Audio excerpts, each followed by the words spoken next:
In the heart of Miami's Brickell Financial District, at 888 Brickell Avenue, there is a half-acre lot where a 7-story office building stood for 50 years. It was unremarkable. A low rise from 1972, nothing about it suggested what was planned to replace it. In 2024, a developer named Michael Stern paid $61.2 million to buy it out. What he announced in its place was one of the most audacious luxury real estate pitches in Miami history.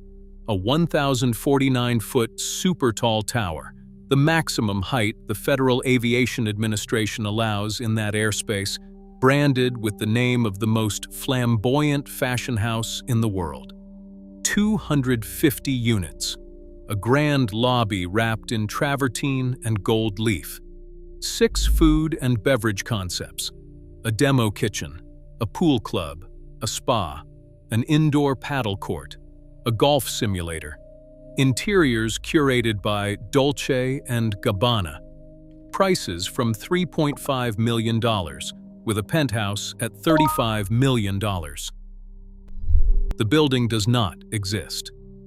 As of mid-2026, the tower has no construction loan, no groundbreaking date, and no clear timeline for when it will be built. What it does have is $350 million in pre-sales from buyers who signed contracts and paid deposits based on renderings, a sales gallery, and the name of an Italian fashion house that will bear no legal or financial responsibility if the project fails to deliver. What it also has is a developer with a documented history of losing his own buildings to foreclosure, one in Brooklyn, one in Miami, while announcing new projects before the previous ones are resolved. And a brokerage firm that spent 2 years selling units for him, then sued him for $500,000 in unpaid commissions and fees. This is the story of 888 Brickell by Dolce & Gabbana. The building nobody has moved into because nobody can move into a building that has not been built. And the question nobody seems to be asking is whether the man behind it is someone whose promises should be trusted with your deposit. If you are already subscribed, you know what this channel does. If you are not, this is the kind of story we tell. Subscribe and let us keep going. Michael Stern founded JDS Development Group in 2002. He started in Miami and moved to New York, where over the next decade, he built a reputation as the kind of developer who would attempt what others said was impossible. His first signature project was Walker Tower in Chelsea, the conversion of a 1929 Art Deco building into luxury condominiums. Cameron Diaz bought a unit. Harrison Ford bought a unit. Tabloids called it a celebrity fortress. By Stern's own account, it generated over $400 million in profit. He described his management approach to the Wall Street Journal in language that captured something essential about how he operates. If nobody is suing you, he said, you are not working hard enough. He was not, for the record, not working hard enough. The Steinway Tower, at 111 West 57th Street on Billionaires Row in Manhattan, was supposed to be Stern's masterpiece, a 1,428-foot super-slender skyscraper, the world's thinnest. At a height-to-width ratio of 24:1, built over the landmarked Art Deco base of the 1925 Steinway piano showroom. Stern brought in a majority investor, a Connecticut-based company called Ambase Corporation, which put in roughly $70 million. He also brought in Property Markets Group as a partner. They raised a $400 million construction loan from AIG and a $325 million mezzanine loan from Apollo Global Management. The project ran severely behind schedule and at least $50 million over budget. Ambase sued Stern and his partners in 2016, alleging they had fabricated cost overruns to dilute Ambase's equity stake in the project. Stern denied it. A junior mezzanine lender called Spruce Capital Partners triggered a foreclosure that would have wiped out Ambase entirely. A new investor injected $90 million to allow construction to continue. The building was eventually completed, and the penthouse recently listed for $110 million. But the investor who put in $70 million to help make it possible lost virtually everything in the process. Stern called the lawsuit a shakedown. Stern called litigation, as we noted, a cost of doing business. The Brooklyn Tower was next, 93 stories, 1,066 feet. It was Brooklyn's first super tall, built over the landmarked Dime Savings Bank of Brooklyn at 9 DeKalb Avenue. It was designed by Chopin Architects, which also designed the Steinway Tower. Stern marketed it aggressively. It topped out in 2021 and began taking in residents in 2022. And then, in April of 2024, JDS defaulted on a $240 million mezzanine loan from Silverstein Capital Partners.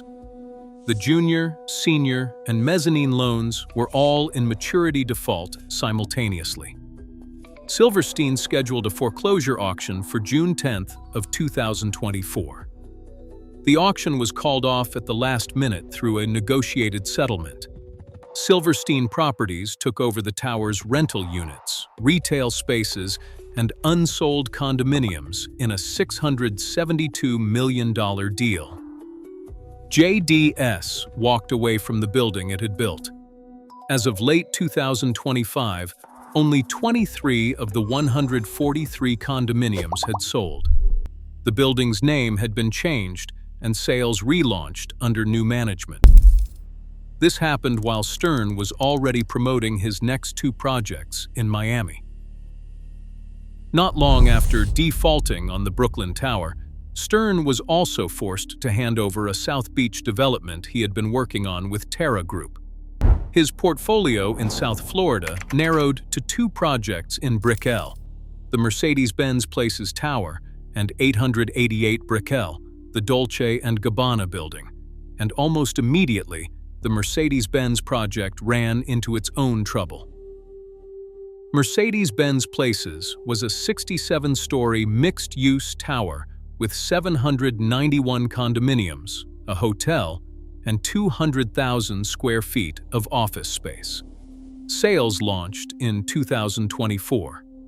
A lender called Cottonwood Group filed for foreclosure in April of 2026, alleging that a JDS affiliate had defaulted on the loan when it failed to repay by the January 2025 maturity date. Cottonwood was seeking more than $100 million in damages, including interest. The city of Miami, which had approved the project in 2020, based on JDS's commitment to build a new $8 million fire station as a public benefit, notified the developer it had defaulted under that public benefits agreement as well.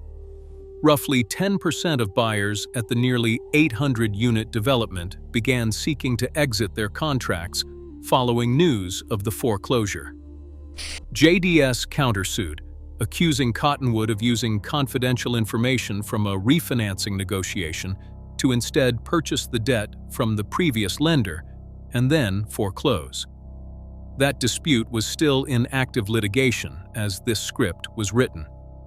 What was not in dispute is that a 791-unit project with hundreds of millions of dollars in pre-sales was tied up in a lender-developer legal war, with buyers caught in between.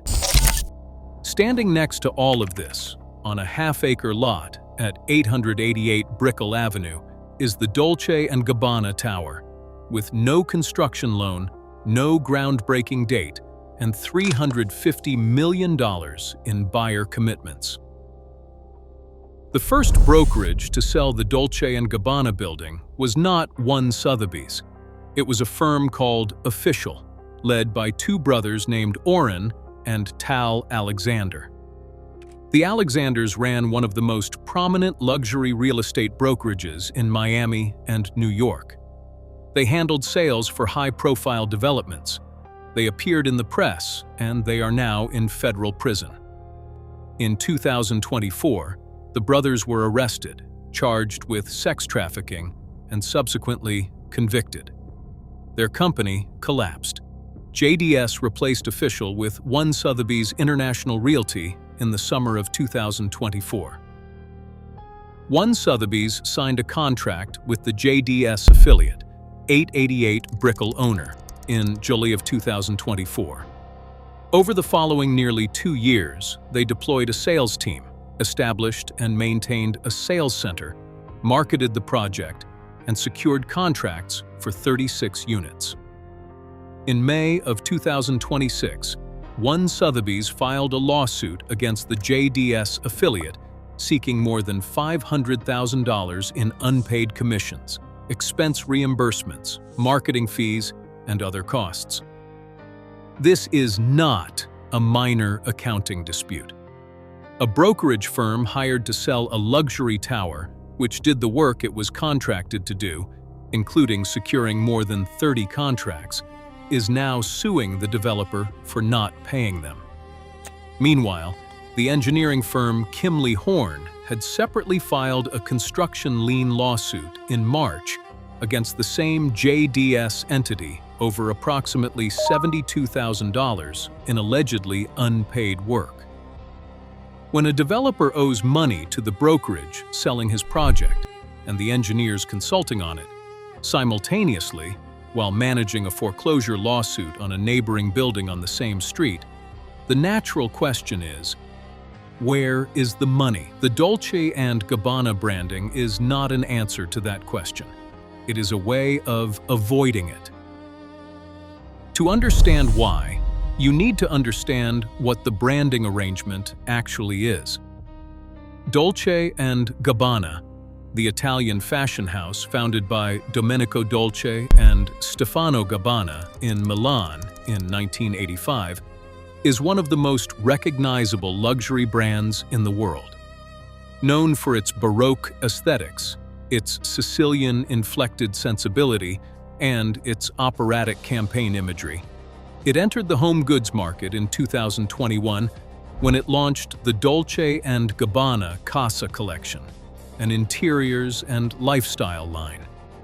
From there, the company's chief executive officer, Alfonso Dolce, said branching into a hotel and residential strategy was a natural extension. Miami's cultural vibrancy, he said in a statement, was the perfect backdrop for the brand's world debut in real estate. Dolce & Gabbana's world debut in real estate consists, in its entirety, of a licensing agreement with JDS Development. The fashion house licenses its name, its logo, its design aesthetic, and its brand recognition to the developer. The developer pays royalties and fees. Dolce & Gabbana does not invest capital in the construction. Dolce & Gabbana does not guarantee completion. Dolce & Gabbana has no financial stake in the project, no construction liability, and no legal obligation to buyers if the tower is never built late, or built with defects.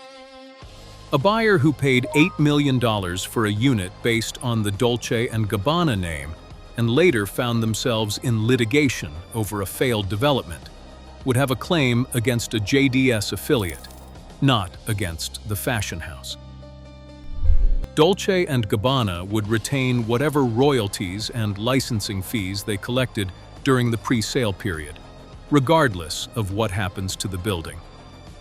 When Dolce & Gabbana USA was sued in a separate matter in 2024 over unfulfilled commitments related to a branded NFT project, the American subsidiary moved to dismiss immediately, maintaining that it was a separate legal entity uninvolved in the marketing, sale, or development of the products in question. A federal judge dismissed the case against the American entity, finding insufficient grounds to hold it liable for the alleged actions of its Italian parent. The legal principle that a brand entity is a separate legal entity from the ventures carrying its name is one Dolce & Gabbana has demonstrated it understands very well. It will apply the same logic to the real estate project if required. This is the same structure that governs every branded luxury tower in this market. The name provides credibility. The developer retains liability. And the buyer absorbs the gap between what the name promises and what the developer actually delivers. A real estate advisor at Compass named Sebastian Garcia described the mechanism plainly in an interview for Florida International University. When consumers hear a luxury brand name, they think quality, even though it has nothing to do with the construction of a building. They correlate the brand with the quality of the structure. That correlation is the product being sold, and the brand premium in this market is estimated at between 20 and 35% above comparable unbranded units. That premium flows to the developer and to the brand. The exposure stays with the buyer. There is something distinctive about the Dolce & Gabbana situation, though, that goes beyond the general brand licensing model. With the Bentley Residences or the Porsche Design Tower, the developer behind the brand at least has a track record of completing buildings. The Deezers built 6 Trump Towers, then the Porsche Tower, then the Armani building. Whatever problems those buildings had, the buildings exist. People live in them. JDS's 2 most recent buildings are a different kind of story. The Steinway Tower was completed, but its majority investor lost the equity they put in. The Brooklyn Tower was completed, and JDS lost the building itself. The Mercedes-Benz Tower in Miami is under construction and in foreclosure proceedings. The Dolce & Gabbana Tower has a sales gallery, a website, a famous name on the renderings, and no construction loan. Stern described himself and his company in marketing materials as skyline disruptors and risk takers. He told the Wall Street Journal that he conceived and designed and built the Walker Tower, that it was his baby, 1,000,000%. A comment that created enough friction with his partners that it contributed to years of legal disputes. He is also, as of 2026, pursuing a defamation lawsuit against an anonymous person who runs a website called JDS Pulse, which tracks lawsuits and allegations against him and his projects. Stern's attorney withdrew from the defamation case in December of 2025, citing irreconcilable differences. No replacement attorneys have been entered on the docket. Meanwhile, Stern's former partner in his Miami projects, the Italian entrepreneur and social media personality Gianluca Vacchi, sued Stern in December of 2025, alleging fraud over a $2.5 million investment in a condo hotel project on Collins Avenue. The complaint described what Vacchi called a deliberated and calculated scheme to obtain his investment. Vacchi had publicly invested across Stern's Miami portfolio, including the Mercedes-Benz Tower and the Dolce & Gabbana building. He was described, at the time of the partnership announcement, as someone who would bring unconventionality to these buildings. The lawsuit alleged he had been defrauded and his money used improperly. That suit was temporarily stayed, but remains open. The defamation case against the anonymous website is pending. The Mercedes-Benz foreclosure litigation is ongoing. The one Sotheby's lawsuit over unpaid commissions at the Dolce & Gabbana project was filed in May of 2026. The engineering firm's lien lawsuit was filed in March. Dolce & Gabbana has not commented publicly on any of it.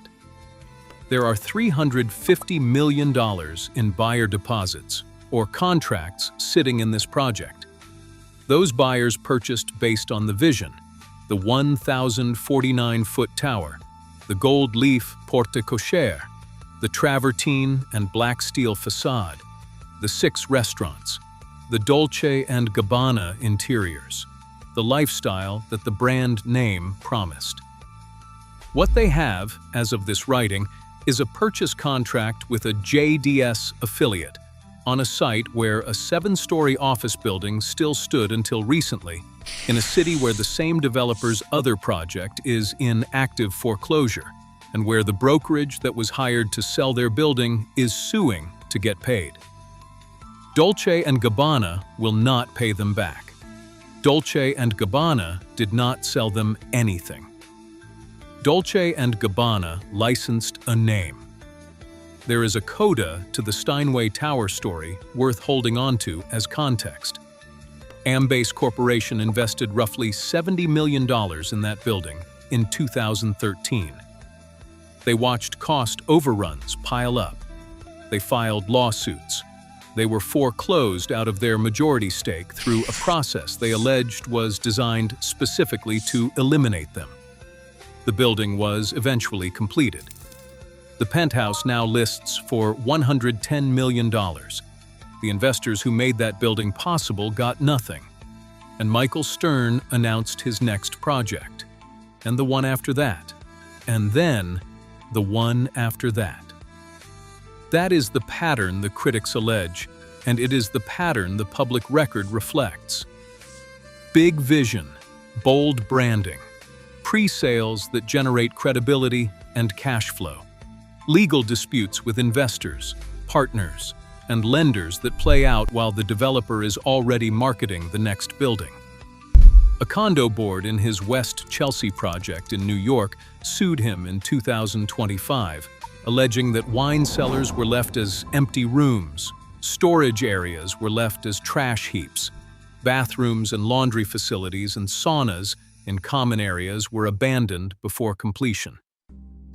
The board alleged he had misappropriated $1 million obtained from a lender that was supposed to be used to complete the building's amenities, and had instead directed those funds to unrelated real estate ventures. Stern called the lawsuit entirely without merit. The pattern Stern himself described to the Wall Street Journal: that lawsuits are inevitable in this line of work, and that if nobody is suing you, you are not working hard enough. May be an accurate description of large-scale real estate development generally. But it is a different thing to say it as a matter of professional philosophy, when the people suing you are not just adversarial lenders with competing financial interests. They are also the engineers who consulted on your building, the brokerage that sold your building, the condo board that has to live in your building, and the business partners who trusted you with their capital. The buyers at 888 Brickell by Dolce and Gabbana are not investors who understand and accept these risks as part of a sophisticated capital transaction. They are individuals who paid between $3.5 million and $35 million for a home. Most of them paid because the name on the building carried a promise they believed in: the travertine lobby, the gold beaded necklace facade, the Dolce and Gabbana interiors. The idea that at 888 Brickell Avenue, in the heart of Miami's financial district, one of the great fashion houses of the 20th century, was lending its entire aesthetic universe to the building they would live in. None of that requires Dolce and Gabbana to guarantee anything.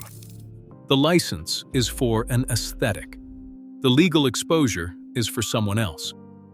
What is striking, looking at the full picture of what is happening in this one corridor of Miami real estate, is not that any single deal has gone wrong. Deals go wrong. Lenders and developers dispute loan terms. Brokerages dispute commissions. Partners fall out. Construction timelines slip. These things happen in the ordinary course of building large towers on tight urban sites with complex capital stacks. What is striking is the simultaneity. The same developer, the same few blocks, the same moment in time. A foreclosure lawsuit on one building, a lawsuit from the brokerage on the other, a lien from the engineers on the other, a fraud suit from a former partner across the portfolio, a defamation suit against a person running a website, a former sales brokerage that was convicted of sex trafficking. And against all of that, the serene and untroubled marketing of a 1,049-foot super tall tower with 6 restaurants, a gold leaf entrance, and the name Dolce & Gabbana printed across the top. The tower may be built. The financing may close. The pre-sale buyers may move into their Dolce & Gabbana curated apartments and look out over Biscayne Bay from the 47th floor and feel that every dollar was worth it. That is possible. It is also possible that before any of that happens, the legal machinery surrounding this developer produces outcomes that the buyers never anticipated when they signed their contracts. Nobody in the Dolce & Gabbana marketing materials tells you about the Brooklyn Tower. Nobody mentions that JDS walked away from its most visible project of the previous decade. Nobody discloses the Mercedes-Benz foreclosure on the next block. Nobody explains that the brokerage hired to sell these units has now sued to collect what they are owed. There is no regulatory requirement that they do. Florida does not require developers to disclose the financial or legal history of a developer's prior projects as a condition of selling condominiums. There is no form that a buyer signs acknowledging they have been informed of ongoing litigation against the developer at other projects. There is no disclosure requirement covering the fact that the brand name they are buying belongs to a company that will collect fees and walk away from any obligation if the project fails. If the Dolce & Gabbana Tower at 888 Brickell is eventually built, the people who bought in early and waited will likely profit. The fashion house will collect its royalties. If it is not built, or if it is built years late, or if the developer's financial situation forces a restructuring that changes what was promised, the buyers will have claims against a JDS entity. Those claims will enter a litigation landscape already occupied by lenders, former partners, unpaid brokers, unpaid engineers, and a man in a Miami courtroom trying to identify who is running a website about him. Dolce & Gabbana, meanwhile, will retain whatever licensing fees it collected in the interim and return to making clothes. Nobody sued the fashion house.